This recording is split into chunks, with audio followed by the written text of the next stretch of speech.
नमस्कार, स्वागत है आपका डीबी लाइव ब्रेकिंग में। मैं हूं समीर आत्मज मिश्रा और मेरे साथ हैं अमलेंदु उपाध्याय। 5 राज्यों के चुनाव हो गए और अब नतीजों का इंतजार है। 4 मई को नतीजे आएंगे, लेकिन कल जब पश्चिम बंगाल में दूसरे चरण के मतदान हुए उसके बाद एग्जिट पोल्स भी आए जो ये बता रहे हैं कि क्या नतीजे आ सकते हैं, संभावित नतीजे। अब उन एग्जिट पोल्स में सबकी निगाह चूंकि पश्चिम बंगाल के चुनाव पर थी, बाकी जगहों पर लगभग उसी तरीके के एग्जिट पोल्स भी आए हैं जिनकी चर्चा हो रही थी या जिस तरह के नतीजों की उम्मीद की जा रही है। हालांकि वहां भी कुछ एक नतीजे ऐसे हैं जो विश्वास करने योग्य नहीं है या फिर उन्होंने किस आधार पर वो सर्वे किए हैं उस पर सवाल उठ सकते हैं। लेकिन चूंकि सबसे ज़्यादा नज़र लोगों की पश्चिम बंगाल के चुनाव पर है, 2021 में भी इन सारे राज्यों में चुनाव हुए थे और तब भी सबसे ज्यादा निगाह पश्चिम बंगाल पर थी। निगाह इसलिए थी क्योंकि भारतीय जनता पार्टी और चुनाव आयोग की निगाह सबसे ज्यादा इसी राज्य पर थी। बाकी राज्यों की तुलना में वैसे तो सब जगह थी, लेकिन इन नतीजों में एक बार फिर जिस तरह की इन जो एग्जिट पोल्स हैं इनमें जो तस्वीर एक बार दिखाई जा रही है वो वहाँ पर ग्राउंड रिपोर्ट से जो रिपोर्टिंग हुई है, जिस तरह से वहाँ चुनाव हुए हैं, मतदान हुए हैं, उससे कहीं भी मेल नहीं खाती है। ये लगातार ये बातें सामने आ रही हैं, लेकिन इनका प्रचार जमकर किया गया है। वहीं और कुछ ऐसे भी हैं जो तो कुछ सर्वे एग्जिट पोल्स जो वास्तविक तस्वीर के बहुत करीब दिखाई पड़ रहे हैं। तो क्यों ये जो वहाँ पर पश्चिम बंगाल में उलटफेर की बातें कर रहे हैं उनके आधार क्या हैं, और जो लोग वहाँ पर नतीजे इस तरीके के उनसे उलट बता रहे हैं उनके आधार क्या हैं, इस पर हम लोग बात करेंगे। और चुनावी सर्वेक्षणों का अपना खुद का जो परफॉर्मेंस है अभी तक वो किस तरह का रहा है उस पर हम लोग चर्चा करेंगे। लेकिन पश्चिम बंगाल में नतीजों को लेकर अभी भी जो बातें कही जा रही हैं, जो वहाँ से ग्राउंड रिपोर्ट्स आ रही हैं, सीधे तौर पर उन लोगों का ऐसी रिपोर्ट्स का ये कहना है कि वहां किसी तरह के सत्ता में बदलाव की आहट नहीं दिखाई पड़ रही है, सत्ता परिवर्तन होता नहीं दिखाई पड़ रहा है। यानी वहां एक बार फिर ममता बनर्जी की सरकार की वापसी होती दिखाई पड़ रही है। फिर भी यहाँ पर किस तरीके से जो सर्वे कह रहे हैं एक बार उनकी बात कर लेते हैं। लेकिन उससे भी ज़्यादा महत्वपूर्ण और गंभीर बात यह है कि चुनाव पश्चिम बंगाल में चुनाव आयोग ने किस तरीके से कराया है, और ये नाराज़गी भी मतदान में दिखाई पड़ रही है। और मतदान के दौरान जिस तरह से चुनाव प्रचार हो रहा था वहाँ के लोगों में भी दिखाई पड़ रही थी कि वो इसको लेकर कितने गुस्से में हैं, नाराज़ हैं। चुनाव आयोग जिस तरीके से पैरामिलिट्री फोर्सेस के बल पर वहाँ चुनाव कराने की कोशिश कर रहा था। तो अमलेंदु जी, इन सारी चीजों को देखते हुए और पश्चिम बंगाल के जो समीकरण है, अब कुछ तमाम एग्जिट पोल्स जो ये कह रहे हैं कि वहां तो सत्ता परिवर्तन हो जा रहा है, वो कितना तार्किक लगता है, ये बहुत बड़ा सवाल है। देखिए समीर जी, तार्किक खैर हर मीडिया हाउस का अपना एक तरीका होता है काम करने का, सबके अपने काम करने के तरीके हैं। कुछ के पास कहीं से सूची आ जाती है, वो एग्जिट उसे छाप देता है, कुछ जो थोड़ा संशोधन के साथ करते हैं। लेकिन जो एग्जैक्ट एग्जिट पोल है जी, वो कल हम लोगों ने किया है, डीबी लाइव ने कल किया है, और उसमें जो मतलब आंकड़े आए हैं वो बिल्कुल ज़मीन से लेकर आए हैं, जो मतदाता हैं उनसे बात करके आए हैं। तो वो हमारा जो एग्जिट पोल है वो कुछ और बातें कहता है, और बाकी जो एग्जिट पोल जो तथाकथित मुख्य धारा का मीडिया आप कह सकते हैं, कॉर्पोरेट मीडिया कह सकते हैं, उसके एग्जिट पोल एकदम उसके उलट आ रहे हैं। और समीर जी, लगातार हमने देखा है कि ये जो एग्जिट पोल आते हैं कॉर्पोरेट मीडिया के, वो इसी तरीके से आते हैं। पिछली बार भी जब 2021 का चुनाव हुआ था उस समय भी बीजेपी को 200 पार सबने दे दिया था। हाँ। केवल डीबी लाइव था जो ममता बनर्जी की सरकार वहाँ बनवा रहा था। केवल हम थे जो ममता बनर्जी की सरकार हमने अपने एग्जिट पोल में बताई थी। बाकी सब जो थे वो बीजेपी को 200 पार दे रहे थे, चूँकि अमित शाह जी 200 पार का नारा दे रहे थे।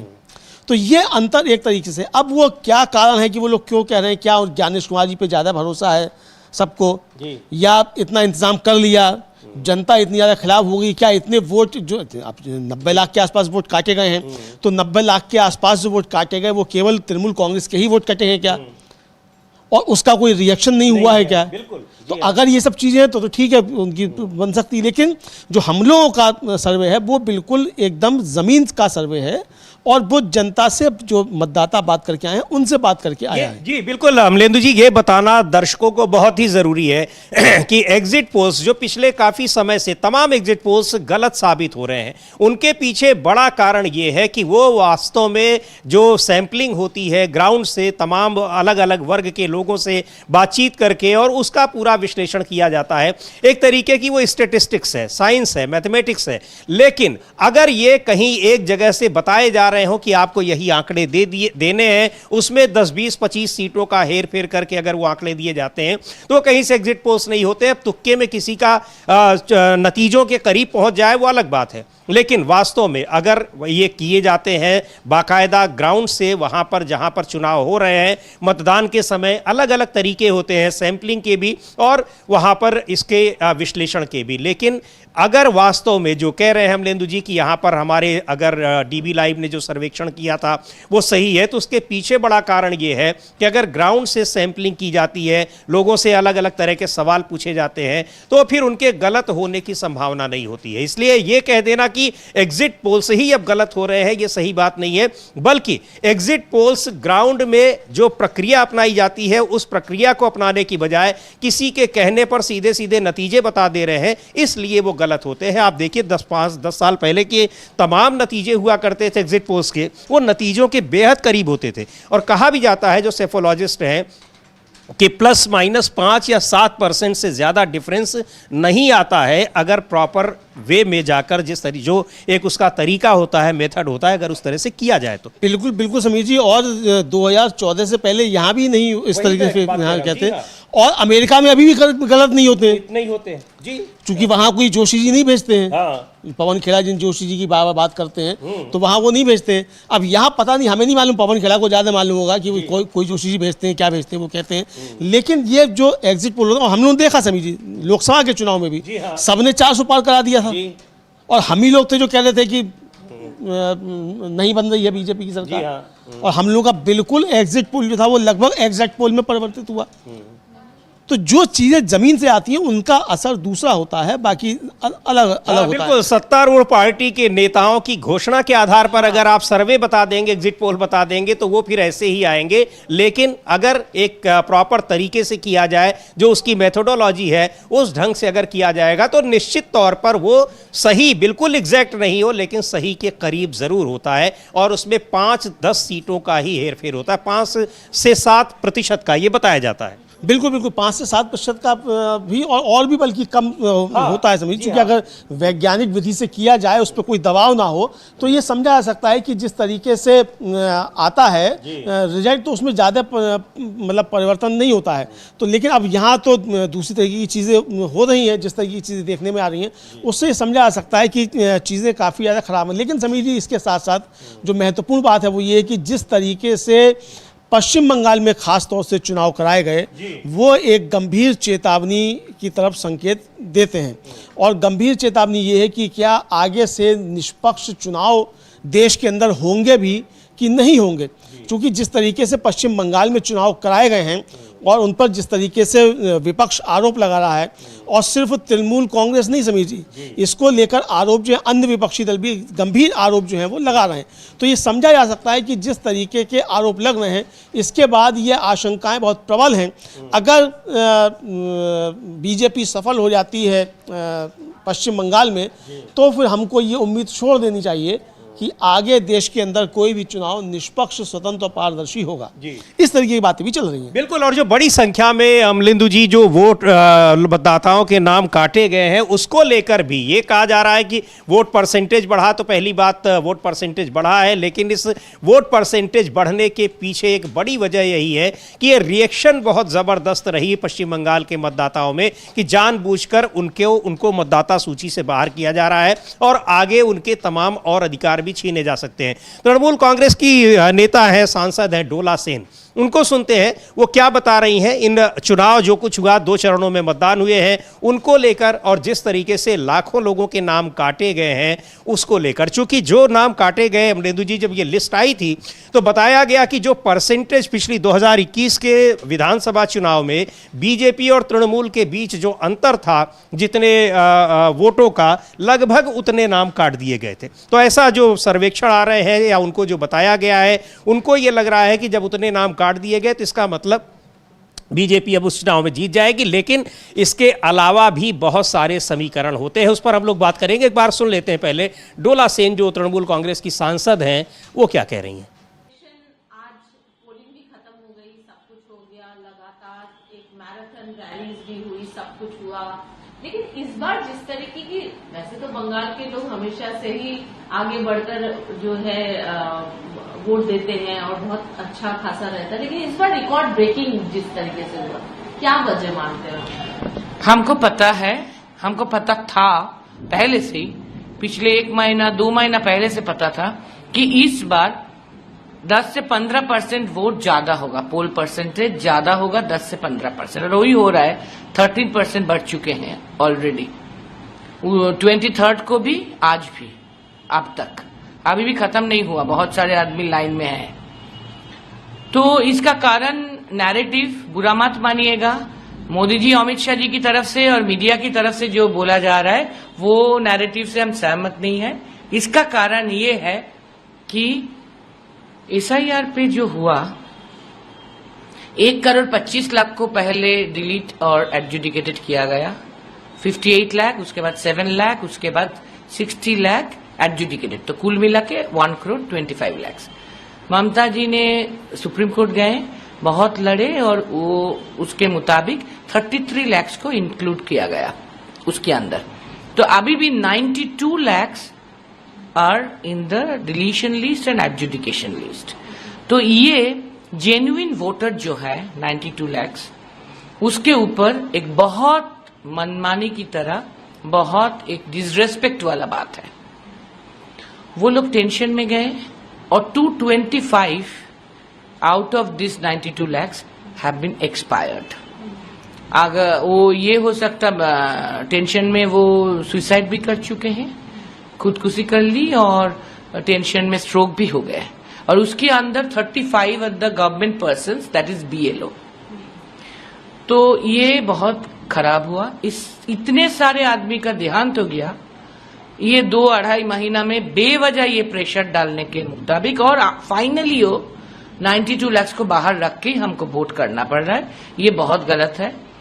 और वो जो आरोप है, आज भी वो बोल रहे थे कि बहुत सारे रोहिंग्या है, बांग्लादेशी है, घुसपैठिया है, इंट्रूडर है, एक्सेट्रा। तो अगर है तो ये वहां पर तमाम कोशिशें की गई लेकिन उसका कोई प्रभाव नहीं पड़ा, बल्कि वो एक तरीके से उसका रिएक्शन हुआ है। और जो कल महुआ मोइत्रा कह रही थी अमलेंदु जी, वोटिंग के बाद उन्होंने मतदान करने के बाद ये कहा कि ये रिवेंज वोटिंग हो रही है। पश्चिम बंगाल के लोग इन तमाम चीज़ों से, जिस तरीके से उनको एक दूसरे दर्जे के नागरिक के रूप में देखा जा रहा है, उनकी सभ्यता, उनकी संस्कृति, उनकी भाषा, उन चीज़ों पर प्रहार करने की कोशिश की जा रही है। तो ये उसका बदला लेने के लिए, और जिस तरीके से उन पर अविश्वास किया जा रहा है पूरे के पूरे राज्य के लोगों पर, कम्युनिटी पर, उसका बदला लेने के लिए ये वोटिंग की जा रही है। और देखा भी गया कि किस तरह से जो चुनाव आयोग की ओर से भेजे गए ऑब्जर्वर्स थे और पैरामिलिट्री फोर्सेस के लोग थे, वो क्या कुछ कर रहे हैं, कैसे महिलाओं को पीट रहे हैं वहां पर। बिल्कुल समझिए, कई विजुअल्स इस तरीके के कल वायरल हुए, और चूंकि कम्युनिटी की गाइडलाइन होती है वो इस तरीके के हिंसक हम लोग दिखा नहीं सकते हैं, तो वरना वो दिखाए भी जाते हैं। और किस तरीके से पुरुष जो है वो महिलाओं को पीट रही है, ये देखने में आया। टैंक उतार दिए गए बंगाल की सड़कों पर, मतलब मणिपुर में टैंक नहीं उतारा गया, ऑपरेशन सिंदूर में टैंक नहीं उतारा गया, लेकिन बंगाल में चुनाव कराने के लिए टैंक उतार दिए गए। तो ये चीज़ें भी देखने को मिली हैं समीर जी।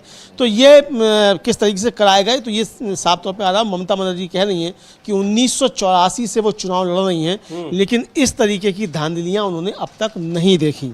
और ये बात तमाम लोग जो चुनाव कवर करते हैं समीर जी, वो भी कह रहे हैं कि इस तरीके की धांधलियाँ और सत्ता का और प्रशासन का इस तरीके का दुरुपयोग जो है चुनाव आयोग की मिलीभगत से से किया गया वो कभी देखा नहीं गया जो इस बार बंगाल में देखा जी गया। बिल्कुल सर, जो तृणमूल कांग्रेस है बिल्कुल इसको सरकार की गुंडागर्दी कह रही है, केंद्र सरकार की। सुनते हैं ममता बनर्जी को क्या कुछ कहा है उन्होंने इस पूरे चुनाव के दौरान, जो भूमिका रही चुनाव आयोग की, और चुनाव आयोग के जरिए जो यहाँ पर दूसरे राज्यों से भेजे गए अधिकारी थे, कर्मचारी थे और पैरामिलिट्री फोर्सेस के लोग थे, उनको लेकर वो क्या कह रही हैं। না সিআরপিএফ তো পুরো গুন্ডামি করেছে, সেন্ট্রাল যত ফোর্স মানে ওরা যা অত্যাচার করেছে কাল সারা রাত ধরে, আমি তো তোমাদের সকালে ছবিও দেখেছি, চারিদিকে অত্যাচার করে বেড়াচ্ছে। ইভেন তোমরা দেখবে ইভিএম মেশিন বের করার সময়ও ইনস্ট্রাকশন আছে। তোমরা তো জানো 6টা পর্যন্ত যারা কিউতে থাকে তারা কিন্তু কুপন পায়, ভোট দেয়। এমনকি মালদায় 10টা পর্যন্ত ভোট হয়েছে, কিন্তু এখানে সব ইনস্ট্রাকশন দিয়েছে প্রাইম মিনিস্টার, হোম মিনিস্টার নিজেরা ইন্টারফেয়ার করছে এবং পুরো সেন্ট্রাল ফোর্সকে বলছে সব কটাকে ধরে মারো যেন কেউ লাইনে দাঁড়াতে না পারে। এইগুলো কেন হয় বলো? এটা তো তোমার মডেল কোড অফ কন্ডাক্টেই আছে। আমি ক্যানিংয়ে দেখলাম একটা সংখ্যালঘু লোক, বয়স্ক লোক, সে বেচারা একটা লুঙ্গি পরে গেছে। তো তোমরাও তো হিন্দুরাও তো অনেকে লুঙ্গি পরো। तो ये उन पर आरोप लगा रहे हैं कि सीआरपीएफ के लोगों ने पूरी तरह से गुंडागर्दी की है। कल पूरी रात केंद्रीय बलों ने हर जगह अत्याचार किए। मैंने आप लोगों से तस्वीरें देखी हैं, वे हर जगह अत्याचार कर रहे हैं। ईवीएम बाहर निकालते समय भी निर्देश दिए जा रहे हैं और कैसे मॉडल कोड ऑफ कंडक्ट का उल्लंघन वही कर रहे हैं जो जिनके ऊपर इसको लागू करने की जिम्मेदारी है। बिल्कुल समीर जी, खासतौर से पर्यवेक्षक भेजे गए वो मॉडल कोड ऑफ कंडक्ट का उल्लंघन करने के लिए ही भेजे गए। इस तरीके के आरोप लग रहे हैं पूरे विपक्ष की तरफ से। और ये देखा जाता है, ये बराबर में समीर जी हम लोग का चल रहा है जो एग्जिट पोल है, और इसके मुताबिक मतलब डीवी लाइव के एग्जिट पोल के मुताबिक पश्चिम बंगाल में तृणमूल कांग्रेस का गठबंधन जो है वो 166 से 178 सीटें लाता हुआ दिख रहा है। बीजेपी 109 से 121 के बीच में सिमट रही है।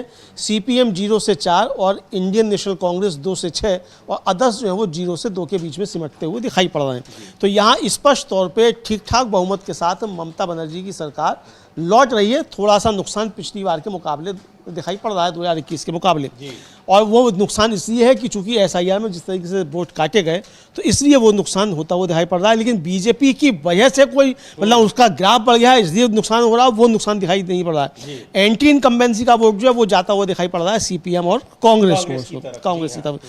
उस एंटी इनकम्बेंसी का लाभ भी बीजेपी को नहीं मिल रहा है। तो ये जो डीवी लाइव का एग्जिट पोल है वो ये बता रहा है समीर। बिल्कुल, वो कल जिसके बाद हम लोगों ने चुनाव के बाद लंबी चर्चा हुई है, एग्जिट पोल्स पर भी चर्चा हुई है, जो एग्जिट पोल्स दूसरे जगह कर रहे हैं उस पर भी बात हुई है, लेकिन ये जो डीवी लाइव का एग्जिट पोल है इस पर चर्चा हो रही थी और तमाम रिपोर्ट्स ये बता रही हैं कि वहाँ पर बंगाल में, पश्चिम बंगाल में बिल्कुल उसी तरीके से वापसी होती दिखाई पड़ रही है तृणमूल कांग्रेस की जिस तरह से 2021 के चुनाव में हुई थी। अच्छा, इसके पीछे बहुत सारे कारण है अमलेंदु जी। अगर ये जो आपने कहा कि इतने सारे वोट कट गए, एक बड़ा फैक्टर वो है, लेकिन उनके बावजूद वहां का जो सामाजिक समीकरण है, इसके अलावा वहां पर जो कल्याणकारी योजनाएं ममता बनर्जी सरकार की चल रही हैं, ठीक है 15 साल की एंटी इनकम्बेंसी थी, निश्चित तौर पर थी, लेकिन वो एंटी इनकम्बेंसी जो थी यानी ममता बनर्जी से नाराज लोग बीजेपी की ओर वोट कर दिए हो, ऐसा वहां पर नहीं हुआ है, ये बिल्कुल स्पष्ट है। और दूसरे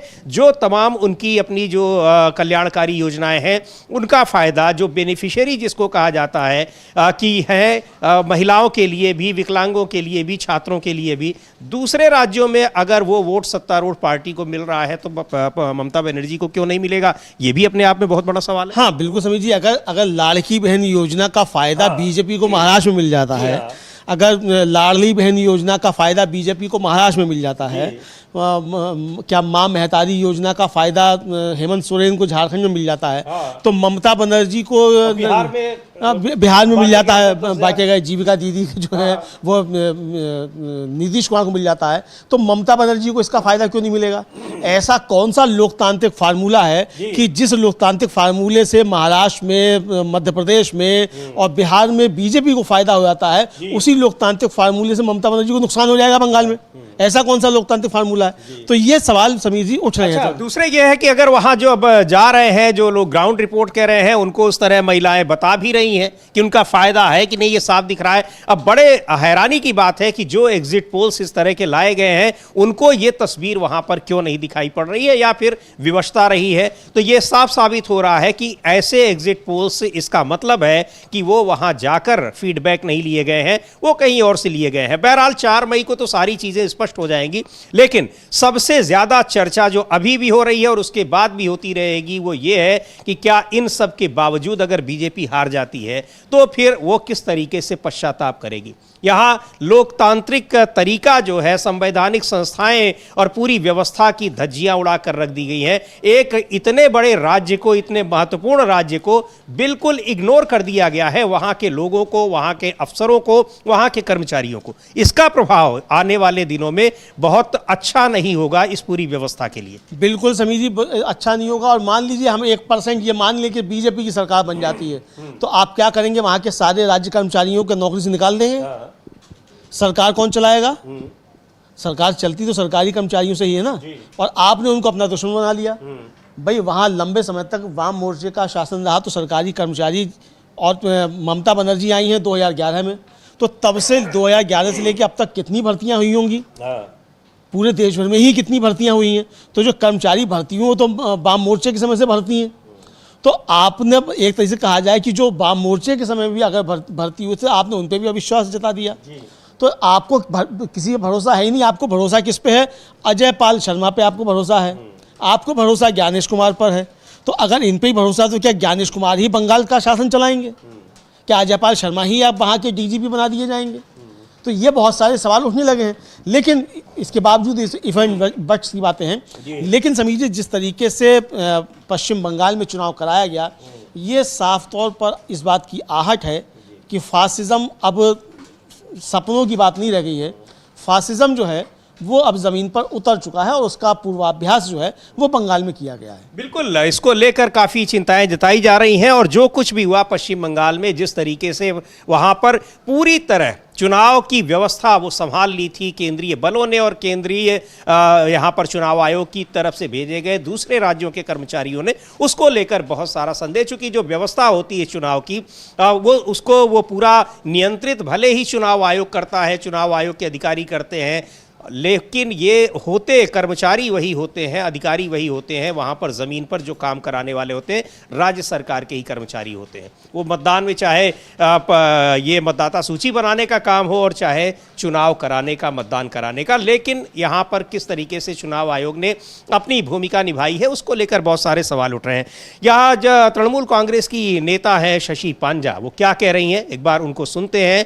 पर ये पूरा का पूरा मुद्दा जो है, ये चुनाव के और रिजल्ट के बाद भी ये बना रहेगा, और इसको लेकर तो अभी इस चर्चा जो है वो संसद में भी होनी है। मुझे नहीं लगता कि संसद में ये मुद्दा नहीं आएगा, क्योंकि ये बहुत गंभीर मुद्दा है। आप एक पूरे राज्य को नकार रहे हैं। बिल्कुल बिल्कुल, आप उसकी व्यवस्था को नकार रहे हैं, ये मुद्दा है समीर जी। और निश्चित तौर पर जो जिस तरीके से एग्जिट पोल्स आए हैं उनको लेकर भी, और जो शशि पांजा कह रही हैं, हालांकि वो कह रही हैं कि 4 मई का इंतजार करना चाहिए, लेकिन चुनाव आयोग और केंद्र सरकार को भी जिम्मेदारी लेनी पड़ेगी कि चुनाव जिस तरीके से कराए गए हैं उनका क्या असर है, इसको लेकर बातचीत तो होनी चाहिए। तो ये गंभीर सवाल उठ रहे हैं, और ये सिर्फ तृणमूल कांग्रेस सवाल नहीं उठा रही है, पूरा विपक्ष इसको लेकर समीर जी सवाल उठा रहा है। हम लोग और भी नेताओं को सुनेंगे। हाँ, केवल पॉलिटिक्स से जुड़े लोग नहीं, बल्कि यहाँ पर जो सिविल सोसाइटी है, आम लोग हैं, खास तौर से पूर्व मुख्य चुनाव आयुक्त जो है वो सवाल उठा रहा है जी हाँ, कि जिस तरीके से चुनाव कराए गए, ये चुनाव कराने का तरीका है ही नहीं। हम लोगों ने कुछ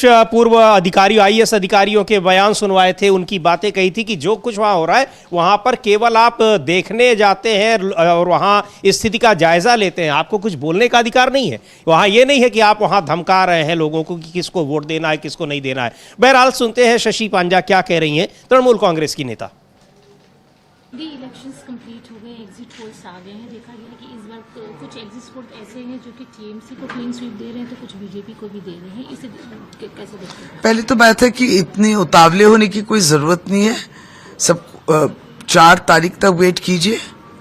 हाँ, जिस तरीके से इलेक्शन हुआ और जिस तरीके से लोगों की भावनाओं को उछाला गया, जिस तरीके से लोगों को परेशान किया गया, और जिस तरीके से आज निर्वाचन के दिन जो लोग निकले थे, वोटर्स थे, वो सब वोटर्स है, यहाँ के बंगाल में रहते हैं, और उन पर जिस तरीके के उनके संग जिस तरीके के सेंट्रल फोर्स ने आचरण किए, ये सब की जिम्मेदारी ईसीआई को भी लेना होगा और लेना होगा केंद्र सरकार को भी। यही आज बंगाल देखने को मिला है। 4 तारीख को ये बंगाल की जनता, जिसको कुछ बहुतों को आपने वंचित किया वोट देने से, और जो वोट देने गए थे उन पर जिस तरीके का आचरण हुआ, अपमान हुआ है, ये सब का जवाब 4 मई को आप देखिए। एग्जिट पोल्स तो बाजार तो गर्म करना है। ऐसे एग्जिट पोल्स हम लोग पहले भी देखे हैं, जो एग्जिट पोल्स एकदम तृणमूल कांग्रेस को डुबा रहा था। फिर जब तृणमूल कांग्रेस उभरती हुई ऊपर आई, तब ये लोग जो एग्जिट पोल्स को, किसी ने माफी मांगा, किसी ने ये कहा हमसे गलती हो गई, हमको तो और कुछ और सीखना है, तो ये सब चलता है। हालांकि दीदी ने दावा किया है कि 2/3 मेजोरिटी से फिर से टीएमसी एकदम जरूर आपको जमीनी स्तर पे रहने से और एकदम निष्पक्ष रूप से अगर आप एग्जिट पोल करें तो आपको निष्पक्ष मूल्यांकन भी मिलेगा। एक क्वेश्चन और, ये फेज 2 में एक व्यक्ति की मौत हुई है। इलेक्शन कमीशन का कहना है कि बीमार हो गए थे, उम्र थी उनकी, जिसकी वजह से उनकी मौत। नहीं तो इलेक्शन कमीशन मानने से उसी को हम भगवत गीता मानेंगे, ऐसा भी तो कुछ बात नहीं है। उनको भी तो प्रमाण करना है। ये बात साफ तौर से सेंट्रल फोर्स की लाठीचार्ज हुई, वो इलेक्शन वोट देने ही आए थे, और उनके संग जो बर्ताव हुआ था, उसके बाद जो मार वो खाए, उसके बाद आमता हॉस्पिटल में उनकी मृत्यु हुई। यही सही है, और इसी ब्रुटैलिटी और इस अत्याचार के विरुद्ध ही हम लोग कह रहे हैं कि आज केंद्र सरकार, भाजपा की सरकार ने अपनी वाहिनी को छोड़ दिया। उसका नाम था सेंट्रल फोर्स। उनका ये काम नहीं है, लेकिन उनके द्वारा ये काम करवा रहे थे। बीजेपी हारेगी। तो ये वहाँ पर जो जिस तरीके से सेंट्रल फोर्सेस ने वहाँ पर बर्बरता की है और लोगों को बारा पीटा है, उसकी चर्चा वो कर रही हैं, लेकिन इन सब के बावजूद तृणमूल कांग्रेस अपने को वहाँ पर काफ़ी मजबूत स्थिति में देख रही है। बहरहाल नतीजे जो आएंगे वो देखने वाले होंगे, लेकिन सबसे महत्वपूर्ण बात यही है कि किस तरह से चुनाव आयोग ने चुनाव कराए हैं। वहाँ पर वहाँ मारा पीटा गया है। वो तस्वीरें भी बाहर ना आने पाएँ, ये कोशिश भी की गई है, लेकिन सोशल मीडिया के दौर में वो तस्वीरें छिपती नहीं है। लेकिन आरोप लगा रही है कि कुछ लोगों की जान जाने की भी खबर है, जान जाने की खबर है। और वो विजुअल जो है वो अभिषेक बनर्जी ने ट्वीट भी किया है कल, अपने एक्स पे उसको विजुअल को जारी किया है कि एक बुजुर्ग थे, वो गए वोट डालने के लिए और उनका बेटा साथ में गया, तो उसने बेटे ने उसको पकड़ के उनको अंदर ले जाने की कोशिश की, तो सेंट्रल के फोर्सेस ने धक्का दे दिया, उनकी वहीं मौके पर ही मौत हो गई। तो ये विजुअल उन्होंने जारी किया, वो लोग भी, हम उनका ट्वीट भी दिखाएंगे बाद में। लेकिन महुआ मोइत्रा जो तृणमूल कांग्रेस की सांसद हैं, उन्होंने इन एग्जिट पोल के ऊपर बहुत गंभीर टिप्पणी की है। समझिए 2 ट्वीट उन्होंने सिलसिलेवार किए हैं, उनको हम लोग देख सकते हैं, आप बता सकते हैं। ये है महुआ मोइत्रा का ट्वीट है, जो तमाम बहुत सारे जो एग्जिट पोल्स आए हैं उनको लेकर ये कह रही हैं कि यही एग्जिट पोल्स आए हुए थे गोदी चैनल। अब ये गोदी चैनल किसको कह रही हैं अमलेंदु जी बताएंगे थोड़ी देर में इसको, लेकिन वो महुआ मोइत्रा का जो ट्वीट है कि गोदी चैनल बीजेपी के लिए जानबूझकर बढ़ा चढ़ाकर आंकड़े दिखाते हैं, क्योंकि अगर वे ऐसा न करें तो मोदी शाह को 4 मई की गिनती के लिए काउंटिंग एजेंट ही नहीं मिल पाएंगे। हर चुनाव में वही पुरानी चाल। मेरी बात याद रखना, रविवार तक वे बीजेपी को 200 सीटें दे देंगे। एग्जिट पोल देखने से पहले जरा लोकसभा 2024 के एग्जिट पोल याद कर लीजिए। सभी एग्जिट पोल ने एनडीए के लिए 350 प्लस सीटों का अनुमान लगाया था। चाणक्य ने तो 400, India today axis by India ने 361 से 401 और एबीपीसी वोटर ने 353 से 383 सीटों का अनुमान लगाया था। लेकिन असलियत यह थी कि बीजेपी को सिर्फ 240 सीटें मिली, जो बहुमत से काफ़ी कम था। 4 मई को भी ठीक यही होने वाला है, ये बात वो कह रही हैं। और केवल ये एग्जिट पोल्स ही नहीं अमलेंदु जी, तमाम मैं देखता हूं कि बहुत सारे चैनल भले हम ना देखें, लेकिन वहां बैठने वाले जो पत्रकार होते हैं, उनको राजनीतिक विश्लेषक कहा जाता है, लेकिन बेसिकली वो प्रवक्ता ही होते हैं बीजेपी के। उन लोगों ने अपने ट्वीट में ये दावा किया था कि 400 के पार तो होना ही है। कई लोगों ने ऐसा किया था, और ये ऐसा इसलिए किया गया था क्योंकि प्रधानमंत्री ने ये नारा दे दिया था 400 पार। तो उन लोगों ने कहा, सोचा कि शायद अब प्रधानमंत्री ने कह दिया है तो फिर वो एकदम टस से मस नहीं होने वाला है, उससे नीचे नहीं आएगा। ये एक तरीके से संकेत दे दिया गया सर्वेक्षण करने वाली एजेंसियों को, और उन्होंने 400 के करीब पहुंचाते हुए अपने एग्जिट पोल्स के नतीजे जारी कर दिए। ये बिल्कुल 400 पार के पास जारी कर दिया। उसके बाद फिर रोए धोए भी खूब, माफी भी मांगी जी, ये सब भी हुआ। तो फिर माफ़ी मांगेंगे, रोएंगे धोएंगे, बहरहाल वो उनका अपना काम है, जो चाहे वो करें। लेकिन समीर जी, सवाल तो चुनाव आयोग पर और सवाल उठ रहे हैं बीजेपी के ऊपर कि क्या लोकतंत्र को ख़त्म किया जा रहा है, ये सवाल उठ रहे हैं। और जाहिर सी बात है कि इन एग्जिट पोल्स की भी एक सीमा है, और जाहिर सी बात है कि कॉर्पोरेट मीडिया है तो कॉर्पोरेट के अपने दबाव हैं। मोदी जी के मित्रों के तमाम चैनल्स हैं तो उनके ऊपर से अलग दबाव होंगे, तो उनसे आप ये आशा करें कि वो कोई निरपेक्ष चीज़ दे पाएंगे, तो ये आशा करना भी गलत है। तो इसलिए वो अपना काम कर रहे हैं। हाँ, लेकिन इन सब के बीच अमलेंदु जी, ये जो बहुत गंभीर मुद्दा है वो ये है कि एक इतनी महत्वपूर्ण विधा है, साइंस है, उसको कैसे एक तरीके से बदनाम किया जा रहा है, सीधे सीधे हम ये कहें। बिल्कुल समीर जी, एक जो विधा है उसको बदनाम किया जा रहा है, और आगे के लिए एक भरोसा भी उठाया जा रहा है कि आगे से अगर कोई ईमानदारी से काम भी करे तो उसके ऊपर भी लोग भरोसा ना कर पाएं। जिस तरीके से अन्ना आंदोलन के बाद लोगों का आंदोलन से विश्वास ही उठ गया कि कोई आंदोलन करता है तो फर्जी ही होंगे, तो इसी तरीके से अब एग्जिट पोल की जनाजा निकाला जा रहा है। तो ये चीज़ें हो रही हैं समीर जी। बिल्कुल ये चीज़ें हो रही हैं, लेकिन इन सब के बीच सही चीज़ें भी होती हैं। कुछ ऐसी भी एजेंसियां हैं वो जाती हैं ग्राउंड पर, जो तरीका है उसके हिसाब से करती हैं, और फिर उनमें जो एरर की, गलती की जो संभावना होती है वो बहुत कम होती है। लेकिन अगर हवा में किए जा रहे हैं चुनावी सर्वेक्षण तो वो तुक्का लग भी सकता है, और फिर बहुत गलत और बहुत सच्चाई के बिल्कुल परे भी रहता है। और यही चीज़ें हम लोग लगातार देख रहे हैं पिछले कई चुनाव से।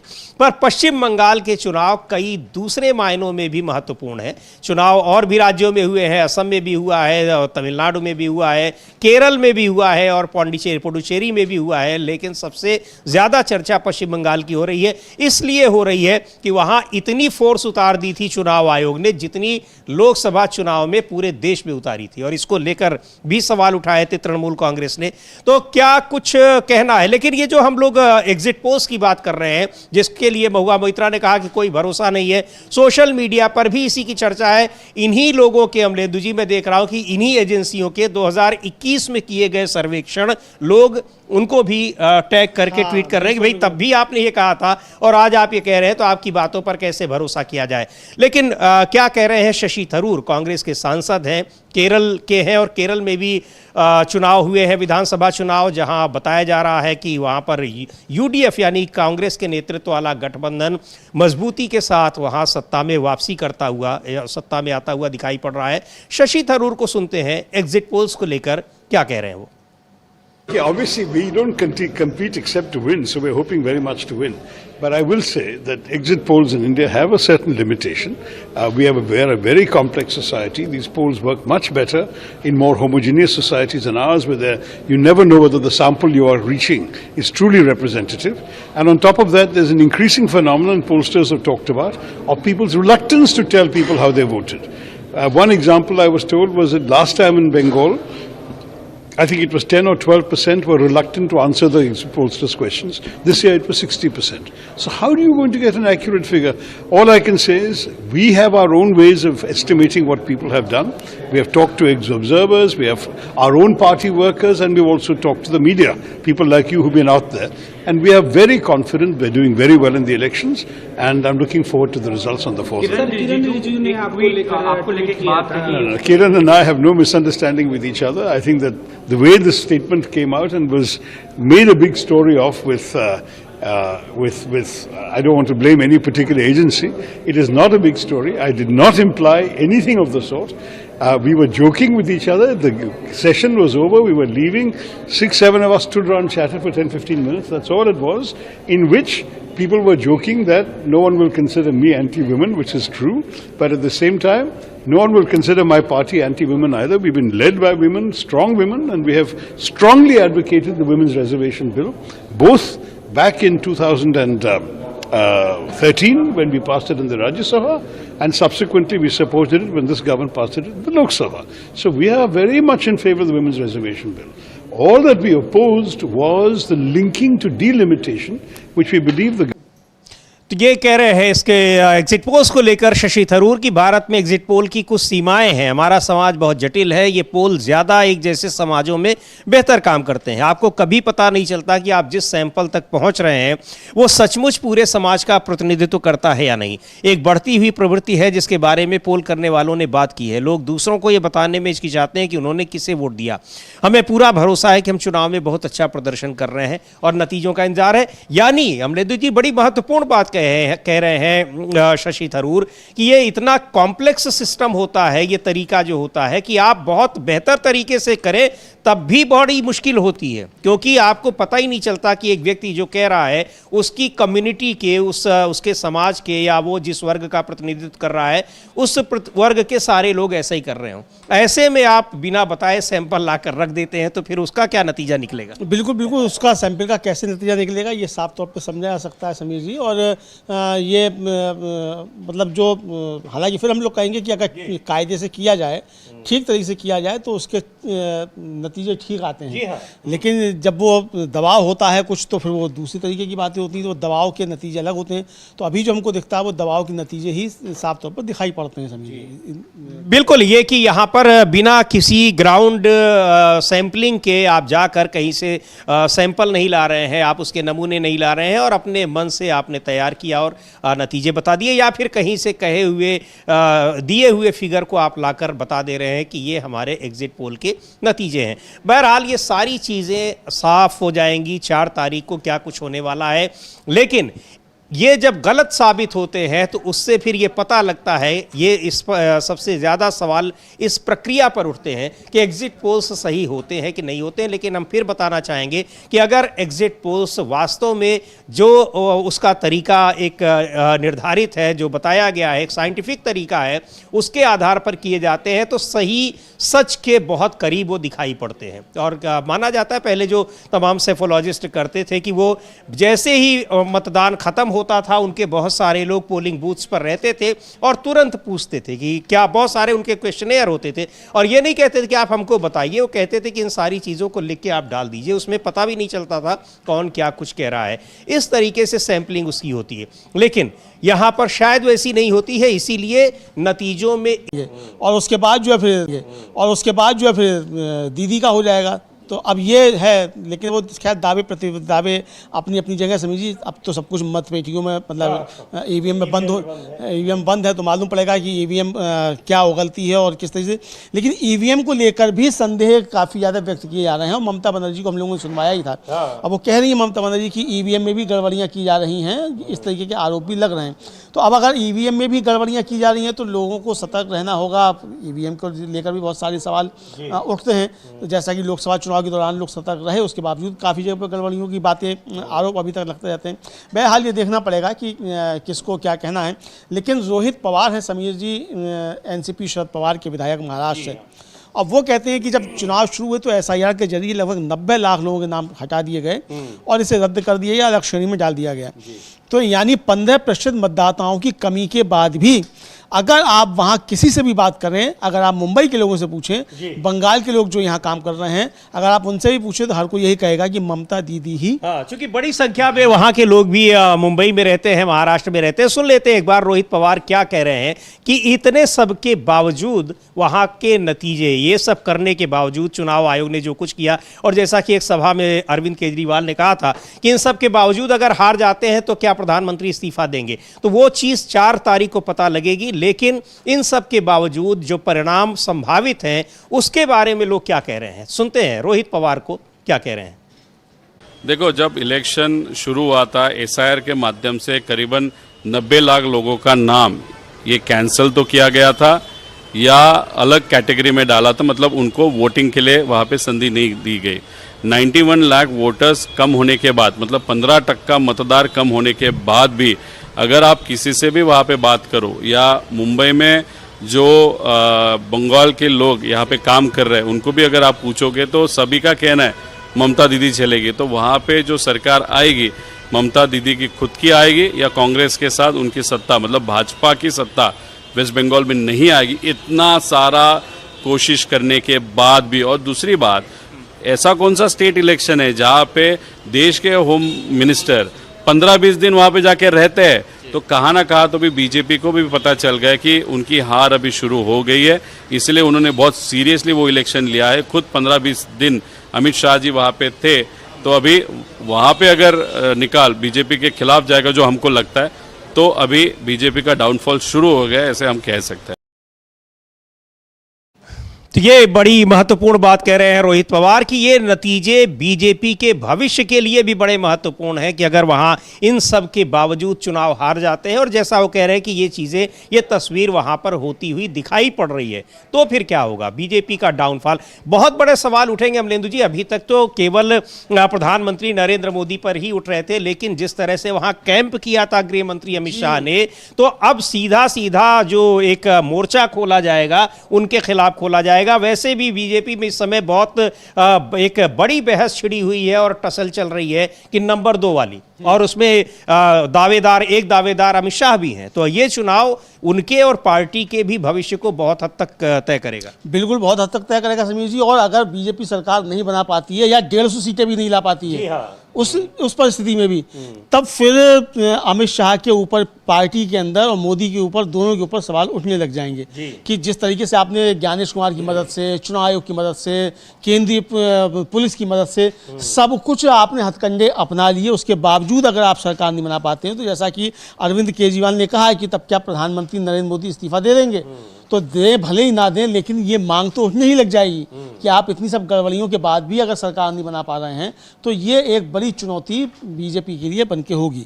बिल्कुल। और ये चुनाव कितने महत्वपूर्ण थे, कितने टीएमसी के लिए, विपक्ष के लिए कितने मुश्किल भरे थे, उसकी बात कर रहे हैं टीएमसी के प्रवक्ता हैं कुणाल घोष। सुनते हैं क्या कुछ कह रहे हैं वो। তৃণমূল কংগ্রেস জিতছে এবং বিজেপি হারছে এটা বিজেপি জানে, সেই জন্য কি ন্যাক্কারজনক ভাবে কেন্দ্রীয় বাহিনীকে ব্যবহার করা হলো, ইলেকশন কমিশনকে ব্যবহার করা হলো দিল্লির জমিদারদের লেঠেল বাহিনী হিসেবে গুন্ডামি করলো কেন্দ্রীয় বাহিনীর একটা বড় অংশের জায়গায়।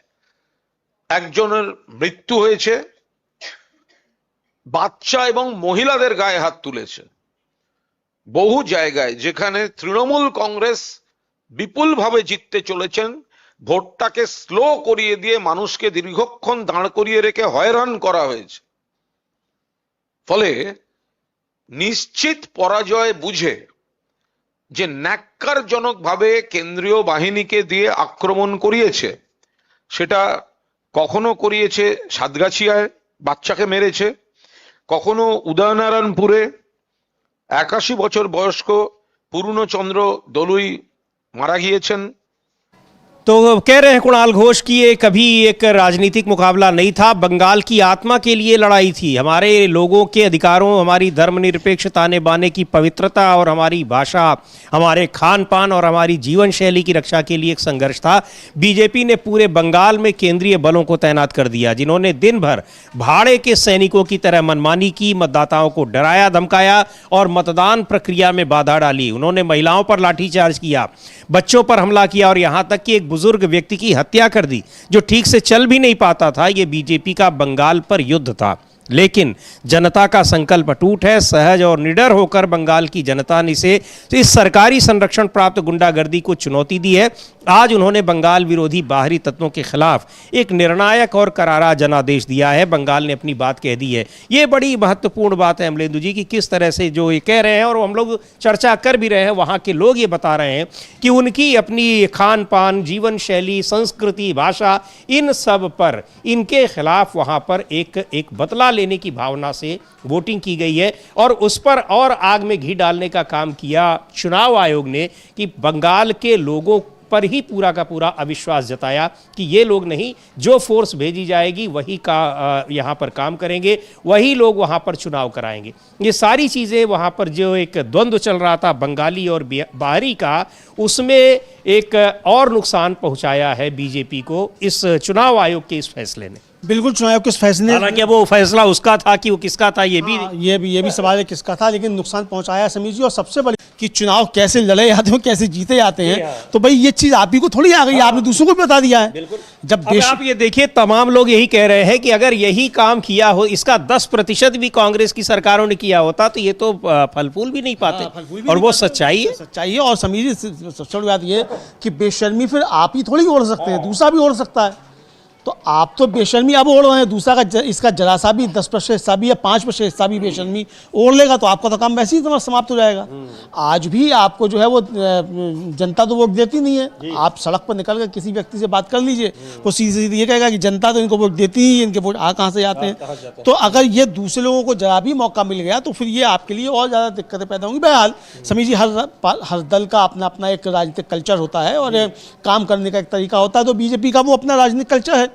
बीजेपी देश को बता रही है कि लोकतंत्र में किस तरीके से संस्थाओं के साथ खिलवाड़ किया जा सकता है, तो बीजेपी ये बता रही है। लेकिन ये जो महत्वपूर्ण बात कह रहे हैं, ये बात कुणाल घोष ने भी कही और बार बार ये बातें आ रही हैं कि ये जो बंगाली अस्मिता पर प्रहार करने का आरोप बीजेपी पर लगा, वो पुख्ता भी होता गया, उसको और पुख्ता किया तमाम जो नेता गए, और इसके अलावा चुनाव आयोग ने तो किया ही किया।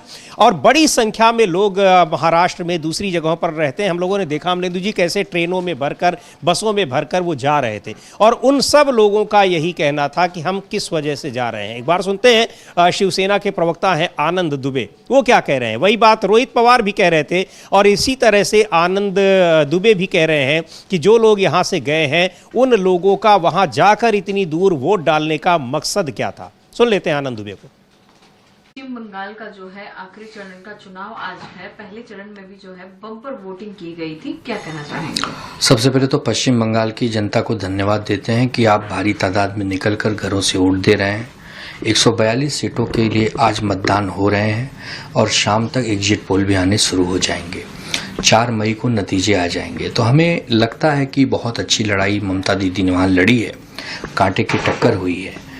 कांग्रेस पार्टी और सीपीएम अगर ममता दीदी का साथ दिए होते तो लड़ाई एक तरफा होती, लेकिन चूंकि वो दल भी लड़ रहे हैं तो जरूर थोड़ा सा नुकसान होता है। महाविकास आघाड़ी के नाते या इंडिया गठबंधन के नाते हमने महाराष्ट्र में भी ऐसे नुकसान को देखा है, लेकिन फिर भी हमें उम्मीद है कि 15 वर्षों के किए गए अच्छे कार्यों को ममता दीदी ने वहाँ बताने में सफलता पाई है। और हमें विश्वास है कि ईडी, सीबीआई, सुरक्षा बल, एजेंसियां, चुनाव आयोग, सबके दुरुपयोग के बाद भी भारतीय जनता पार्टी का रथ अभी भी ममता दीदी के रथ के पीछे है। तो हमें लगता है थोड़ा इंतजार कीजिए, शाम तक 5-6 बजे तक जब वोटिंग समाप्त हो जाएगी तो जरूर इस। तो यहाँ ये तो बात कर रहे हैं कि किस तरीके से वहाँ जो एक ममता बनर्जी के समर्थन में लोग गए हैं, उन्होंने वोट दिया है, और बीजेपी ने जिस तरह से बंगाल की अस्मिता पर चोट पहुँचाई है उसका उन्हें नुकसान उठाना पड़ा है।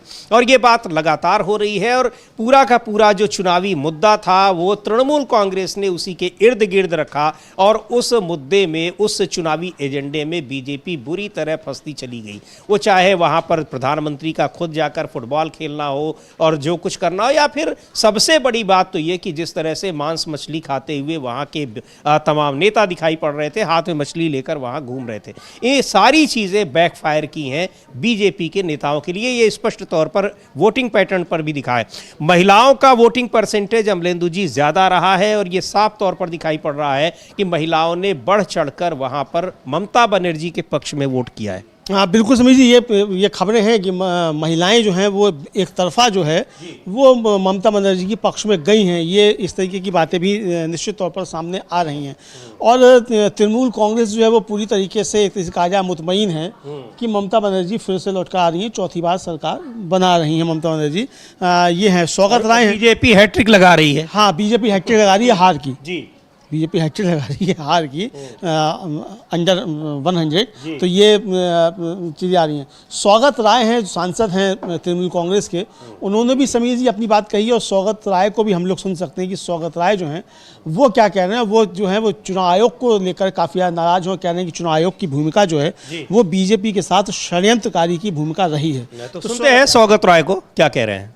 Believe in exit polls at all. My experience is that in the past, most exit polls went wrong. I've seen the exit polls as I've appeared in different TV channels. most show in favor of BJP. One exit poll shows in favor of TMC. I do not give credence to either. What is your expectation from this election because the high voter turnout? We shall do very well. TMC will do very well. High voter turnout is in favor of TMC, is against BJP because people are angry with the role of the election commission, which was in a conspiracy with the BJP. But BJP has claimed that they will. तो कह रहे हैं सौगत राय की तृणमूल कांग्रेस बहुत अच्छा प्रदर्शन करेगी, ज्यादा वोटिंग टीएमसी के पक्ष में है, ये बीजेपी के खिलाफ है क्योंकि लोग चुनाव आयोग की भूमिका से नाराज हैं जो बीजेपी के साथ साजिश में शामिल है। मुझे पूरा भरोसा है कि ममता बनर्जी चौथी बार मुख्यमंत्री बनेंगी। तो पूरा वहां पर विपक्ष नाराज है, लेकिन बहुत एक कह लीजिए कि हैरानी की बात है या दिलचस्प बात है कि बीजेपी बहुत प्रसन्न है चुनाव आयोग की भूमिका से, और ये आरोप लगते हैं इसीलिए इन्हीं सब वजहों से वो पुख्ता भी होते दिखते हैं कि बीजेपी के लिए काम कर रहा है चुनाव आयोग। वहां पर भी दिलीप घोष जो बीजेपी के नेता हैं, प्रदेश अध्यक्ष हैं, वो जमकर तारीफ कर रहे हैं चुनाव आयोग की भी, और खासकर मुख्य चुनाव आयुक्त ज्ञानेश कुमार की। और ये भी कह रहे हैं, ये स्वीकार कर रहे हैं कि एसआईआर मुद्दा था, ममता बनर्जी ने एसआईआर मुद्दा बनाया, लेकिन कह रहे हैं कि सिर्फ एसआईआर के मुद्दे पर कोई चुनाव नहीं जीत सकता। अगर आप ये मान रहे हैं कि एसआईआर मुद्दा था तो ये मुद्दा किसके खिलाफ था? ये क्या ममता बनर्जी के खिलाफ जाएगा? सामान्य सी बात। लेकिन वो कह रहे हैं कि जो जैसे क्रिकेट में होता है, पहली इनिंग जो खेलता है वो दूसरी इनिंग भी अच्छी खेलता है, तो उसी तरीके से हुआ। यानी पर्दे के पीछे से दिलीप घोष ये स्वीकार कर रहे हैं कि ज्ञानेश कुमार की मदद के बावजूद दीदी का परफॉर्मेंस अच्छा रहने वाला है। हम लोग सुन सकते हैं कि ज्ञानेश कुमार को लेकर दिलीप घोष क्या कह रहे हैं। तो सुनते हैं दिलीप घोष को क्या कह रहे हैं। चुनाव आयोग को लेकर इतने प्रसन्न क्यों हैं? क्या चुनाव आयोग जो कुछ कर रहा था वो उन्हीं को फायदा कर पहुंचाने के लिए, उन्हीं की पार्टी को फायदा पहुंचाने के लिए कर रहा था? सुनते हैं।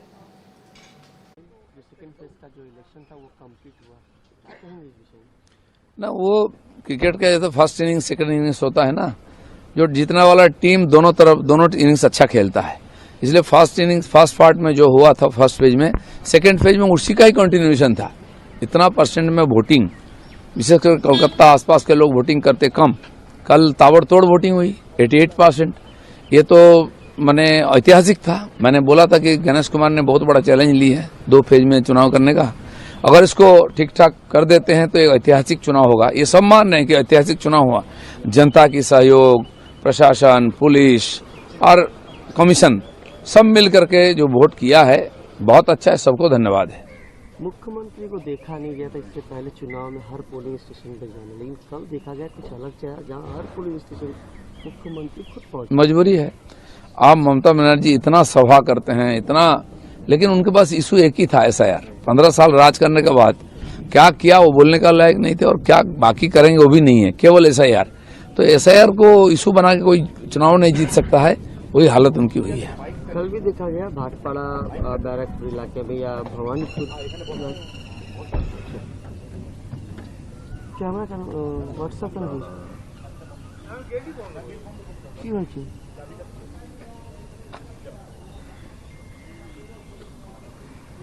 গাড়ির মধ্যে হবে না, ও ড্রাইভার চেঞ্জ হয়ে গেল এর মধ্যেই, সরকার চেঞ্জ হওয়ার আগে।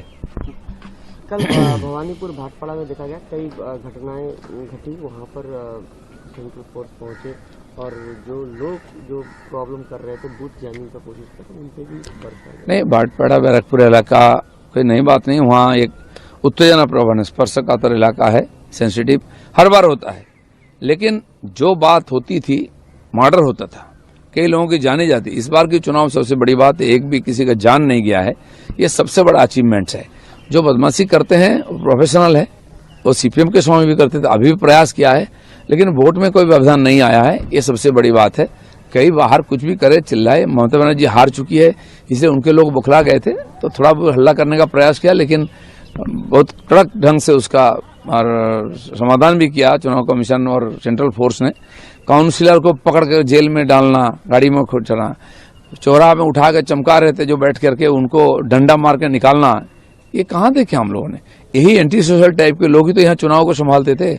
अब तो ये अब बहुत प्रसन्न दिख रहे हैं चुनाव आयोग की भूमिका से। बंगाल के लोग ही पीटे गए हैं, मारे गए हैं पैरामिलिट्री से, और उन्हीं बंगाल के लोगों के ही पीटने पर ये प्रसन्नता जाहिर कर रहे हैं। कह रहे हैं कोई नहीं मरा है, और वहाँ बाकायदा सीधे सीधे ये तस्वीरें आ रही, विजुअल्स आ रहे हैं कि किस तरह से पिटाई का जो कुछ वहाँ पर बर्बरता की है उसके तमाम विजुअल्स सोशल मीडिया में दिखाई पड़ रहे हैं।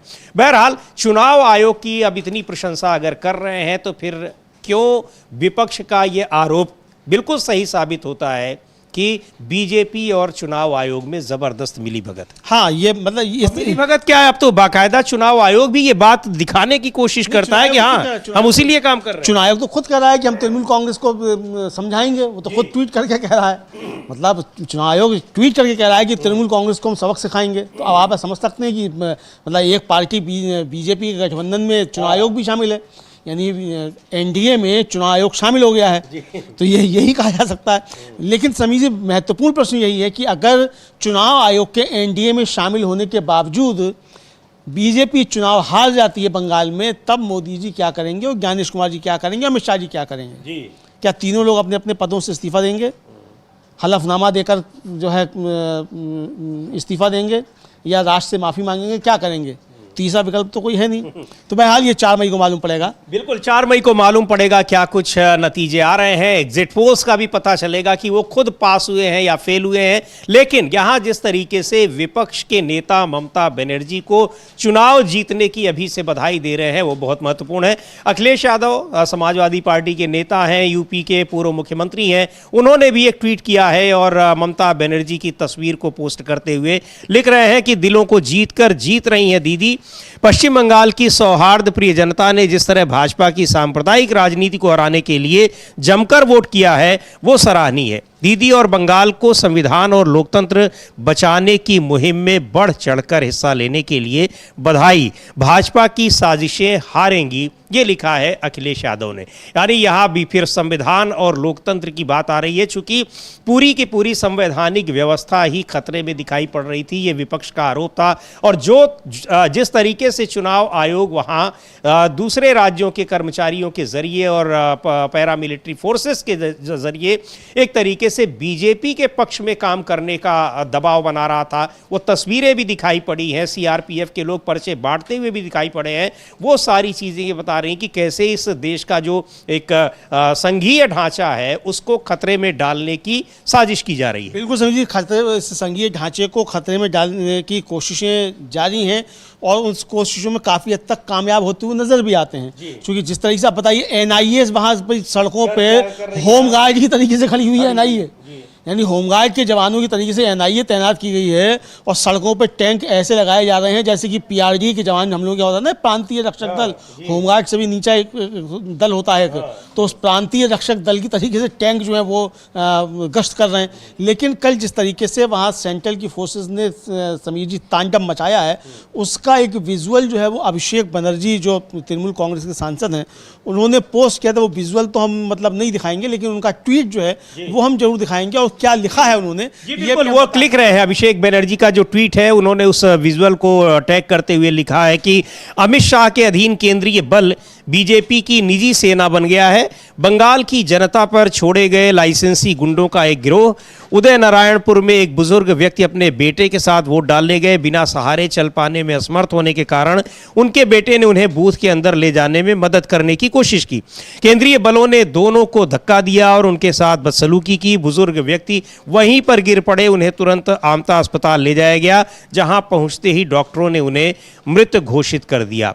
भोर से ही ये केंद्रीय बल आम नागरिकों में दहशत फैला रहे हैं, महिलाओं को थप्पड़ मार रहे हैं, बुजुर्गों पर हमला कर रहे हैं और यहां तक कि बच्चों पर भी वार कर रहे हैं। ये 2021 की शीतल कुची मानसिकता है, निहत्थे नागरिकों के खिलाफ निर्मम और बेरहम हिंसा। एक लंबा ट्वीट है और ये कह रहे हैं वही विजुअल इन्होंने पोस्ट भी किया है अमलेंदु जी, हम लोग दिखा नहीं सकते हैं, जिसमें बुजुर्ग को मारने और पीटने की घटना कैद है। बिल्कुल बिल्कुल समझ ये काफ़ी है। और वो आगे लिखना है कि बंगाल में घूम रहे उन जल्लादों के लिए मेरा संदेश है, इससे कोई फर्क नहीं पड़ता कि आप किस राज्य से आए हैं, इससे भी कोई फर्क नहीं पड़ता, यानी इससे कोई फर्क नहीं पड़ता आप कहाँ से आए हैं, आपसे हिसाब किताब चुकता किया जाएगा। ये अभिषेक बनर्जी एक तरीके से समीर जी कह रहे हैं। जी बिल्कुल। तो यहाँ पूरी की पूरी व्यवस्था को कैसे वहाँ एक छूट दे दी गई कि वहाँ के लोगों पर, तृणमूल कांग्रेस के लोगों पर, उन पर अत्याचार करें, ये आरोप हैं तृणमूल कांग्रेस के, विपक्ष के तमाम नेताओं के। लेकिन सवाल वही है कि क्या इन सब के बावजूद तृणमूल कांग्रेस को हरा पाने में सफल होगी भारतीय जनता पार्टी? ये बहुत बड़ा सवाल होगा। और अगर हार जाती है तो क्या इन सब के बावजूद वहाँ पर इसकी जिम्मेदारी कौन लेगा बीजेपी में? हालांकि हारने की जिम्मेदारी बीजेपी में नहीं ली जाती है, टाल दी जाती है, लेकिन मुझे लगता है अमलेंदु जी कि इस बार इस जिम्मेदारी में प्रधानमंत्री के अलावा अमित शाह भी हैं, इसलिए ये आवाज़ बहुत मुखरता के साथ बीजेपी के भीतर उठेगी। हाँ बिल्कुल उठेगी समीर जी, कि ये जो दो गुजराती बंधु हैं ये किस तरीके से बीजेपी का नुकसान कर रहे हैं, अब ये बातें बीजेपी के अंदर से उठना शुरू हो जाएंगी। और ये मुझे लगता है कि अमित शाह ने वहाँ जो 15 दिन जाकर डेरा डाला, ये बूमरैंग करेगा बीजेपी के लिए और अमित शाह जी के लिए भी। तो ये अब खैर बीजेपी की अंदरूनी पॉलिटिक्स क्या होगी उससे ज़्यादा लेना देना नहीं है, लेकिन ये लोकतंत्र के लिए खतरे जो हैं वो साफ तौर पर दिखाई पड़ रहे हैं। बिल्कुल, ये इसको लोकतंत्र के लिए खतरा है, संघीय ढांचे के लिए खतरा है। इस तरीके से अगर एक राज्य को बिल्कुल आप उस पर अविश्वास कर दें, उसको इग्नोर कर दें, तो देखते हैं क्या कुछ होता है। अब निगाह रहेगी 4 मई को, लेकिन उसके बीच में भी अभी बहुत कुछ है, चूँकि वहाँ पर एक बार फिर उसकी जो रखवाली की जाती है, बूथों उसकी मशीनों की रखवाली यानी स्ट्रांग रूम की, वो भी एक बड़ा मुद्दा है। जब से इधर भी चुनाव होने लगे हैं, न्यू इलेक्शन कमीशन बना है अमलेंदु जी, तब से ये मुद्दा भी काफ़ी चर्चा में रहने लगा है। उसके पहले ये केवल स्थानीय नेताओं का, वहाँ के कार्यकर्ताओं का मुद्दा हुआ करता था, लेकिन अब ये भी राष्ट्रीय मुद्दा बन गया है। तो इस बीच सबसे महत्वपूर्ण जो भूमिका होगी वहाँ के नेताओं कार्यकर्ताओं की कि स्ट्रांग रूम की सुरक्षा कैसी है। तो बने रहिए डीबी लाइव के साथ, आपको लगातार खबरों से अपडेट करेंगे। तमाम खबरों के लिए और विश्लेषण के लिए आप डीबी लाइव के साथ रहिए। इस कार्यक्रम को अब यहीं समाप्त करते हैं। मुझे और अमलेंदु उपाध्याय को दीजिए अनुमति। नमस्कार।